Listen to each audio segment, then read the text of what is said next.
This is the food fraud tabletop exercise. This is the 6th video, Module 2, Early Incident.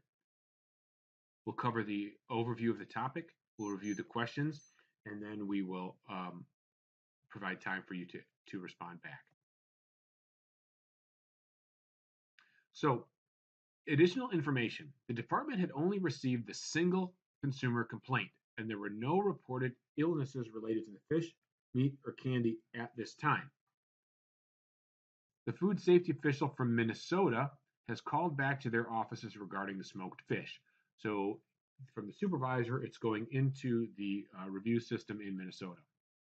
John's distribution warehouse is located within the inspector's district, and the inspector proceeds to the facility to conduct an inspection. At John's, the inspector introduces herself and asks for the person in charge. The inspector can see a bank of coolers as well as pallets of food products, including more of the candy not labeled in English, national brand infant formula, and chain store branded canned vegetables. So there's a wide range of products here, including that bank of coolers. In the corner, two people appear to be filling small plastic bags with spices or seasoning. There's also a label printer. A man appears and identifies himself as John, and the inspector asks John if he was aware he needed a food license. John apologizes and asks if he can pay for one immediately. John also asks if there is something wrong. The inspector says that there was a complaint about smoked fish being sold at Brad's convenience store and says that Brad's received it from this location. The inspector asks if they have any of the fish, and John says yes in the cooler. There are many more similar packages of fish in the cooler, along with more of the same kind of discolored red meat. The inspector asks John if he knows what whitefish looks like. At this point, John starts becoming agitated and mutters, I knew that crook Doug was ripping me off. Remember, Doug is the supplier of the whitefish from Minnesota. So here are the questions for the activity. Consider developments while answering the assigned questions.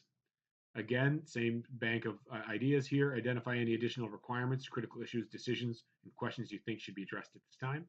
Include 1 to 3 main points gathered at your table from the assigned questions or participant questions. Plan to briefly report out your roles and responsibilities to date in this scenario. The specific open questions for all groups are, what should the inspector do next?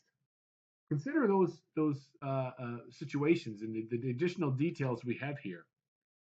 Are there potential public health threats? How would we know at this point? Are there obvious concerns or other questions that probably should be asked? What are the potential issues with each of these products? So we're now getting more information about different types of products in that warehouse and potentially into commerce. What potential food fraud exists at this point? Remember, we have new products and new activities going on at John's distribution center. Would you report it to whom, when, and how? That's a big question. You see something, and of course, say something, but who do you say it to?